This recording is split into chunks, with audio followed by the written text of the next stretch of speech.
하나님 아버지, 어려운 중에도 한 해를 은혜 가운데 보내고 새해를 맞이하게 하셔서 감사합니다. 2022년 한 해 동안 하나님의 은총이 우리 안에 머물게 해주시고 그 은혜를 따라 하루하루 살아갈 수 있도록 인도하여 주시옵소서. 이 시간 말씀을 듣기를 원합니다. 사모하는 영혼들을 만족하게 하여 주시옵소서. 예수 그리스도의 이름으로 기도하옵나이다. 아멘. 우리 서신제로 말씀 봉독하겠습니다. 골로새서 4장 2절부터 6절까지입니다. 마이크를 조금만 높여주시면 좋겠습니다. 골로새서 4장 2절부터 6절까지 저와 함께 한 절씩 교독하겠습니다. 기도를 계속하고 기도에 감사함으로 깨어 있으라. 또한 우리를 위하여 기도하되 하나님이 전도할 문을 우리에게 열어주사 그리스도의 비밀을 말하게 하시기를 구하라. 내가 이 일 때문에 매임을 당하였노라. 그리하면 내가 마땅히 할 말로서 이 비밀을 나타내리라. 외인에게 대하여는 지혜로 행하여 세월을 아끼라. 다 같이 너희 말을 항상 은혜 가운데서 소금으로 맛을 냄과 같이 하라. 그리하면 각 사람에게 마땅히 대답할 것을 알리라. 아멘. 앉으시겠어요?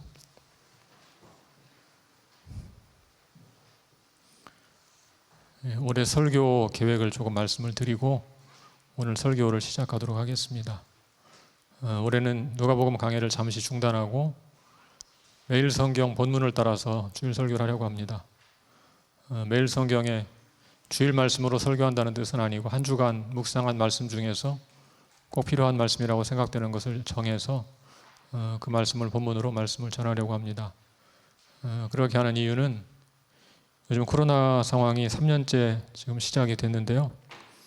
어떤 개인의 말씀 묵상과 개인의 영성을 지키는 것이 제일 중요한 때가 된 것 같습니다. 그래서 여러분의 개인적인 말씀 묵상을 돕는 차원에서 주일 설교를 그 본문으로 해서 함께 격려하면서 말씀을 묵상하고자 합니다.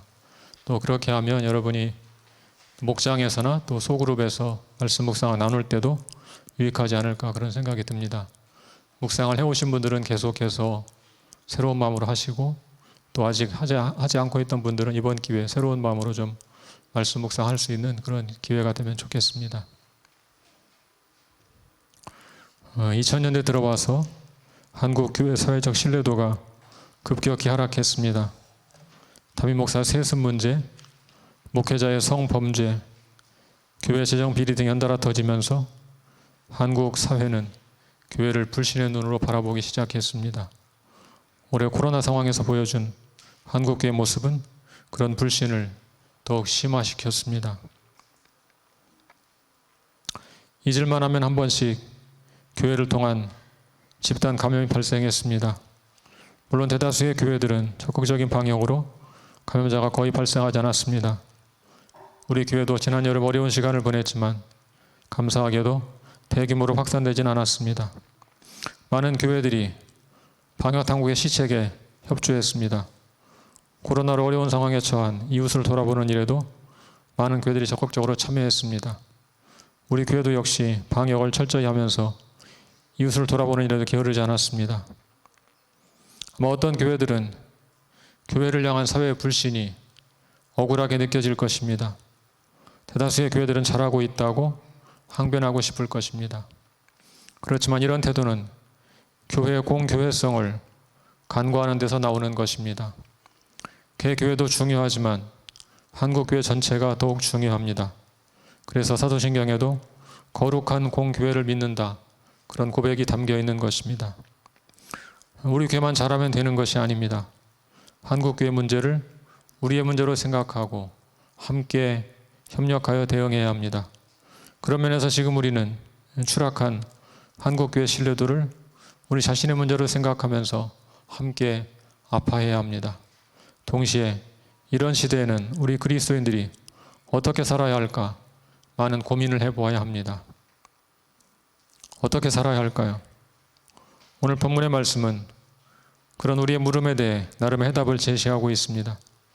오늘 본문은 우리 그리스도인들의 삶을 세 가지 관계성을 중심으로 설명하고 있습니다. 이 세 가지 관계를 잘 맺는다면 어려운 시대에도 바른 길을 걷게 될 것입니다. 크리스찬은 세 가지 관계를 잘 맺어야 합니다. 첫째는 하나님과의 관계입니다. 둘째는 동료 크리스찬과의 관계입니다. 셋째는 믿지 않는 이웃 사람들과의 관계입니다. 본문은 이 세 가지 관계 속에서 우리가 어떻게 살아야 할지 가르쳐 주고 있습니다. 먼저 하나님과의 관계를 살펴보겠습니다. 본문은 먼저 그리스도인이 하나님과 바른 관계를 맺기 위해 꼭 해야 할 일을 우리에게 소개하고 있습니다. 우리 2절을 같이 보겠습니다. 2절 말씀 같이 읽을까요? 시작. 기도를 계속하고 기도에 감사함으로 깨어있으라. 하나님과의 관계에서 해야 할 가장 중요한 일은 기도하는 것입니다. 첫째로 기도를 계속하라고 했습니다. 기도를 계속하라는 말은 아무 일도 하지 말고 기도만 하라 그런 뜻은 아닙니다. 기도를 계속하라는 말은 규칙적으로 기도하라 그런 말입니다. 데살로니가 전서 5장 17절에서는 쉬지 말고 기도하라고 했습니다. 그 말씀도 역시 아무것도 하지 말고 기도만 하라 그런 뜻은 아닙니다. 규칙적으로, 지속적으로, 반복적으로 기도하라는 뜻입니다. 기도 생활에서 중요한 것은 꾸준하게 하는 것입니다. 하루에 몰아서 장시간 기도하는 것도 필요할 수 있지만 그보다는 매일 꾸준하게 기도하는 것이 더욱 중요합니다. 물론 예수님께서 겟세마네 동산에서 밤새워 기도하신 것처럼 때로는 긴 시간 집중해서 기도해야 할 때가 있습니다. 그렇지만 평소에는 일상에서 지속적으로 꾸준히 기도하는 것이 더욱 필요합니다. 그것이 기도를 계속하라는 말씀의 의미입니다. 요즘 코로나 확산으로 인해서 기도 생활이 무너지기가 쉽습니다. 시간을 정해서 꾸준히 기도하셔야 합니다. 자신만의 규칙과 리듬을 만들어야 합니다. 여러분, 좋은 습관을 만드는 것은 오래 걸립니다. 그러나 무너지는 것은 잠깐입니다. 일정한 시간을 정해서 기도하려면 일상생활을 조정해야 합니다. 삶의 스케줄을 조정해야 합니다. 설사 좋은 것이라고 해도 기도할 시간을 내기 위해 포기할 줄 알아야 합니다. 기도를 계속하려면 내 삶을 이 기도하는 시간을 중심에 두고 조정해야 합니다. 아침에 일어났을 때 혹은 자기 전에 기도해 보시기를 바랍니다. 자기 전 아이들과 함께 기도하는 좋은 가정의 전통을 만들어 보시기를 바랍니다. 두 번째로 감사함으로 기도하라고 했습니다. 성경을 보면 기도를 말할 때마다 자주 감사를 함께 말하고 있습니다. 기도와 감사를 함께 말하는 것은 우리의 기도가 감사 가운데 드려져야 한다, 그런 뜻입니다.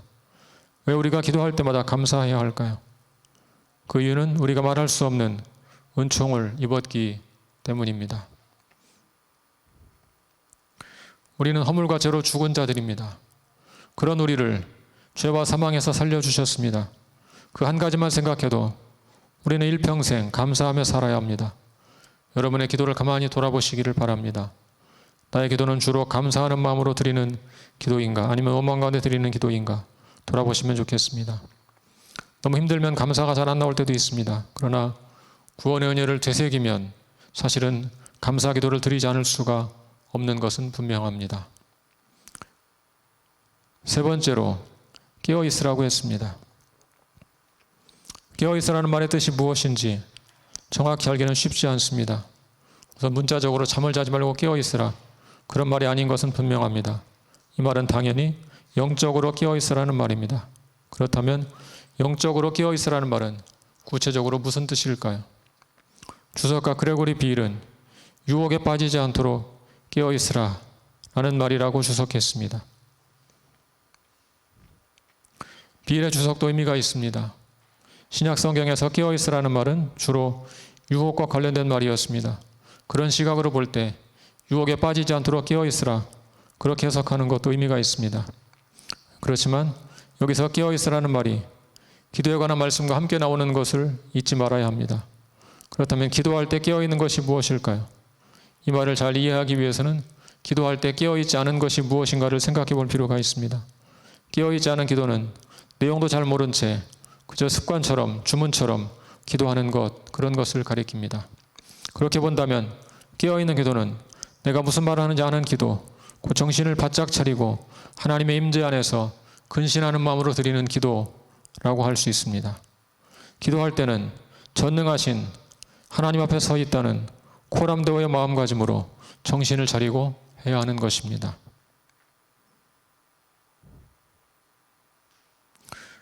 두 번째로 동료 그리스도인과의 관계를 생각해 보겠습니다. 역시 기도의 주제가 이어지고 있습니다. 우리 3절과 4절을 같이 보겠습니다.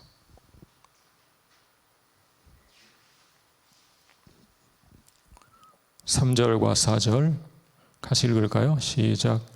또한 우리를 위하여 기도하되 하나님의 전도할 문을 우리에게 열어주사 그리스도의 비밀을 말하게 하시기를 구하라. 내가 이 일 때문에 매임을 당하였노라. 그리하면 내가 마땅히 할 말로써 이 비밀을 나타내리라. 동료 크리스찬을 위해서 우리가 해야 할 중요한 일 가운데 하나는 그를 위해서 중보기도 하는 것입니다. 범사에 영과 육이 강건하기를 기도하는 것이 마땅합니다.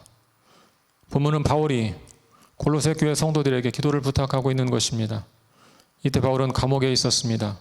언뜻 생각하면 가장 중요한 기도 제목은 석방일 것 같습니다. 그러나 바울은 단순히 석방을 위해서 기도하라고 말하지 않고 전도할 문을 열어주시도록 기도하라고 부탁합니다. 전도할 문이 열리려면 물론 석방되어야 할 것입니다. 그렇지만 이 기도는 기본적으로 바울과 그 동역자들의 복음 사역을 위한 것입니다.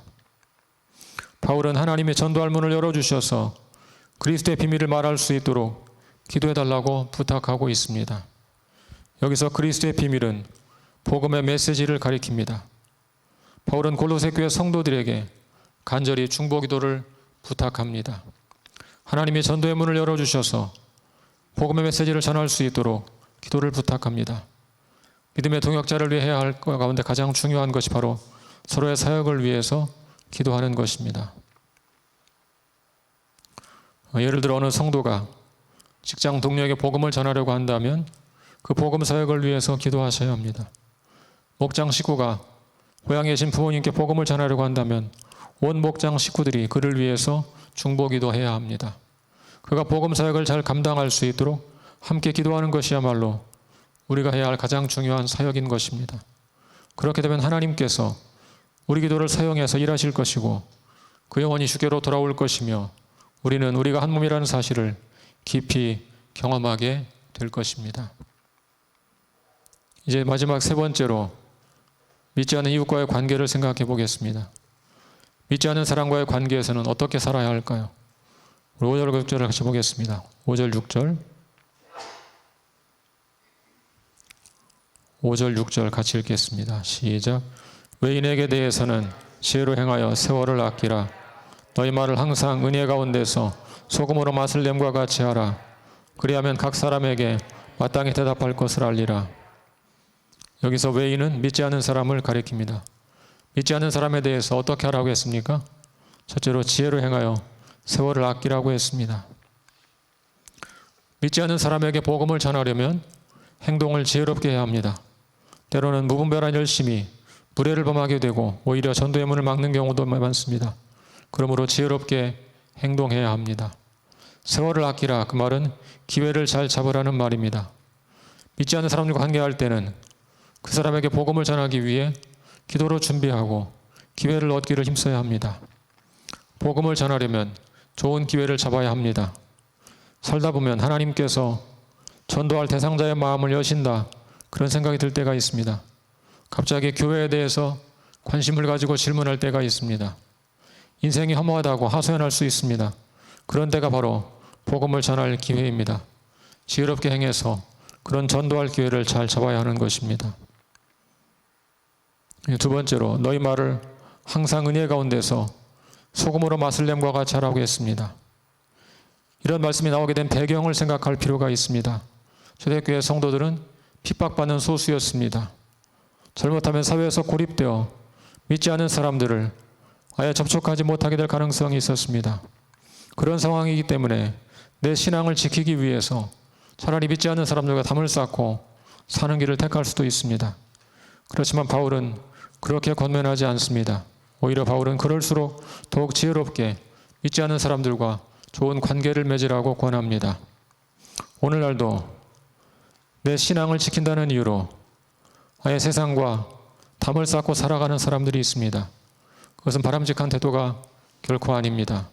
쉽지 않은 일이지만 우리는 믿지 않는 사람들과 지혜롭게 관계를 맺어 그들을 생명의 길로 인도하기를 힘써야 합니다. 전도는 바울과 같은 선교사만 하는 것이 아닙니다. 당연히 우리도 일상에서 전도하기에 힘써야 합니다. 그럼 구체적으로 어떻게 믿지 않는 사람들과 관계를 맺으며 살아야 할까요? 첫째로 항상 말을 은혜 가운데 살라고 했습니다. 좀 추상적으로 들리는 느낌이 있죠. 은혜 가운데 말하라. 은혜 가운데 말하는 것의 반대를 생각해 보면 좀 쉽게 이해가 됩니다. 우리 골로새서 3장 8절과 9절을 같이 보겠습니다.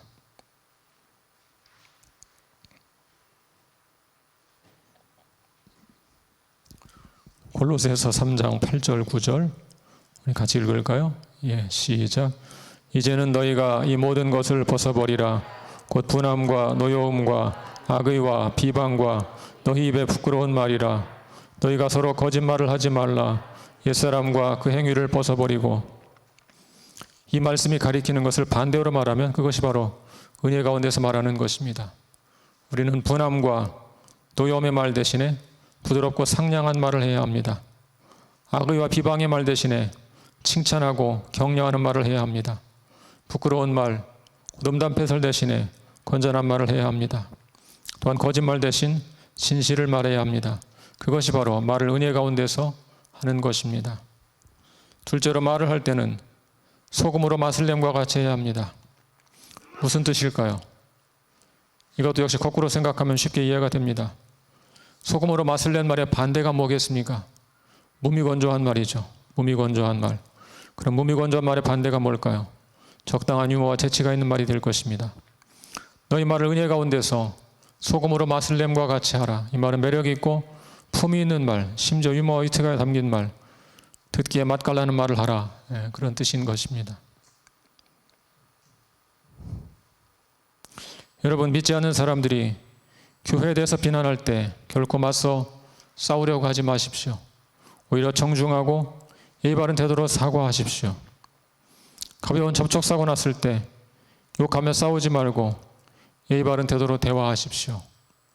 층간소음 문제로 다툼이 생겼을 때도 끝까지 인내하며 품위를 지켜 대화하십시오. 제 경험을 나누는 것을 양해해 주시기를 바랍니다. 오늘 늦은 밤에 누가 못을 박는 소리가 들렸습니다. 잠시 후 아래층 주민이 찾아와서 항의를 했습니다. 이런 늦은 밤에 못을 박으면 어떻게 합니까? 착각을 한 것입니다. 우리 집에서 박은 것으로 생각을 하고 찾아온 것입니다. 제가 정중하게 말씀드렸습니다. 우리 집에서 한 것이 아닙니다. 그 아저씨가 모석에서 내려가다 다시 올라가서 항의했습니다. 평소에 좀 시끄러웠어요. 그러는 거예요. 제가 물었습니다. 우리 집에는 뛰는 아이도 없는데 무슨 소리가 시끄러우신가 그랬더니 아저씨가 재밌는 말을 했습니다. 뛰지는 않는데 걸어 다녀요. 그러는 거예요. 제가 그 순간 이 목까지 올라온 말이 있었습니다. 그럼 날아다니리? 이렇게 말하고 싶었는데 꼭 참았습니다. 정중히 사과했습니다. 앞으로 조용히 걷겠습니다. 아저씨가 가오를 잡고 헛기침 좀 하시고 에헤 마시고 다시는 올라오지 않았습니다. 우리 식구들은 물론 그 뒤에도 날아다니지 않고 다 걸어 다녔습니다. 아파트에 살면서 제가 정한 원칙이 한 가지 있습니다. 위층의 소음에 항의하지 않고 아래층의 항의에는 사과한다. 원칙을 가지고 살아왔습니다. 지금까지 지키며 살았습니다. 아주 이상한 사람 만나진 않았기 때문에 그런 것 같습니다. 여러분, 믿지 않는 사람이 말을 싸움을 걸어올 때 결코 맞서 싸우지 마시기를 바랍니다. 이겨도 얻는 것이 없습니다.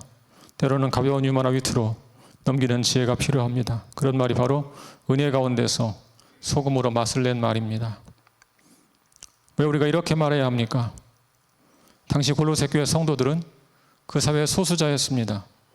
소수자가 살아남는 길은 탁월한 인격과 도덕성으로 무장하는 것입니다. 누구도 부정할 수 없는 삶으로 승부를 걸어야 합니다.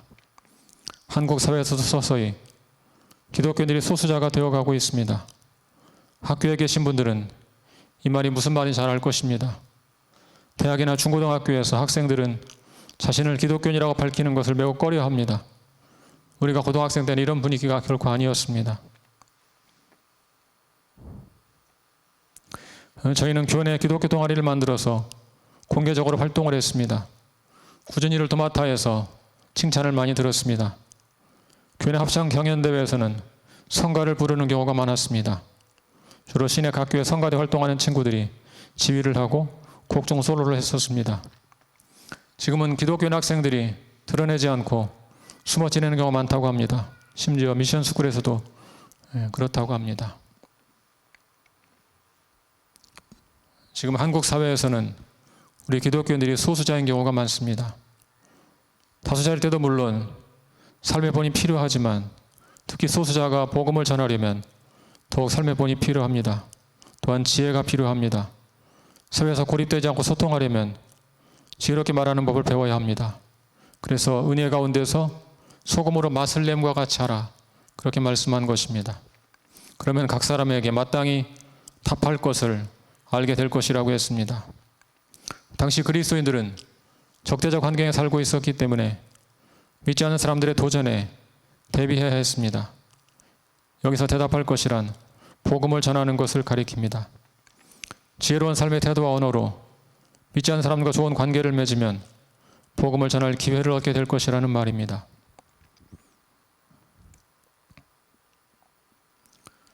공산주의 국가들에서는 복음을 자유롭게 전할 수가 없습니다. 그렇지만 복음을 전할 길이 아예 없는 것은 아닙니다. 현지인이 기독교 신앙에 대해서 질문을 하면 답변할 수는 있습니다. 우리 사회는 아직 자유로운 전도가 보장되어 있습니다. 그렇지만 현실 생활에서는 조금씩 제약을 받고 있는 상황입니다. 이럴 때 가장 좋은 방법은 질문할 때 답변해 주는 것입니다. 그러기 위해서 언제든지 대답할 수 있도록 준비하고 있어야 합니다.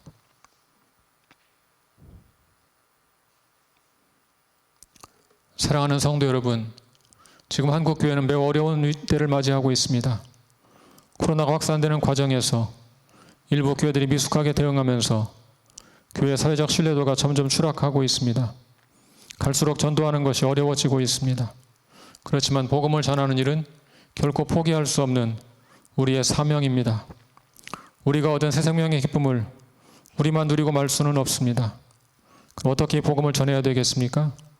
무엇보다 먼저 우리가 살아가는 일상에서 바르고 지혜로운 삶을 살아야 합니다. 평소에 믿지 않는 사람들의 신뢰를 얻을 수 있도록 정직하고 지혜로운 삶을 살아야 합니다. 평소에 좋은 관계를 맺고 지내다 보면 어느 순간에 하나님께서 전대문을 여시는 때가 올 것입니다. 하나님의 은혜와 사랑이 필요 없는 사람은 아무도 없습니다. 누구에게나 인생의 곤고한 날이 찾아옵니다. 그럴 때가 바로 이 생명의 복음을 전할 때입니다. 그때 생명의 복음을 전하려면 평소에 좋은 관계를 맺고 살아야 합니다. 여러분의 가족, 여러분의 친척, 여러분의 직장 동료 등과 다투며 살지 마십시오. 온유하고 예의 바른 태도로 할 수 있는 한 좋은 관계를 맺고 사십시오. 그래야 적절한 때 우리가 믿는 바 생명의 복음을 전할 수가 있습니다. 지혜로 행하여 세월을 아끼시기 바랍니다. 여러분의 말을 항상 은혜 가운데서 소금으로 맛을 냄과 같이 하십시오. 그래서 하나님께서 문을 여실 때 이 생명의 복음을 전하는 저 여러분 될 수 있기를 바랍니다. 올 한 해 이 세 가지 관계를 잘 맺으며 사시기를 바랍니다.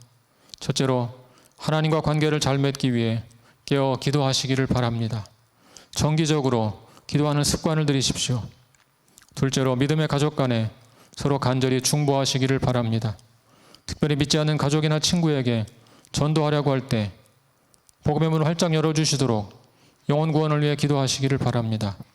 셋째로 믿지 않는 사람들과 좋은 관계를 맺기 위해 항상 온유한 태도로 대하시기를 바랍니다. 그렇게 좋은 관계를 맺다가 기회가 열릴 때 그에게 생명의 복음을 전하시기를 축복합니다. 사랑하는 여러분, 새해 여러분 모두가 하나님과의 관계, 믿음의 가족과의 관계, 믿지 않는 이웃과의 관계를 잘 맺어서 이 생명의 복음을 증언하며 살 수 있기를 주님의 이름으로 축원합니다. 같이 기도하겠습니다.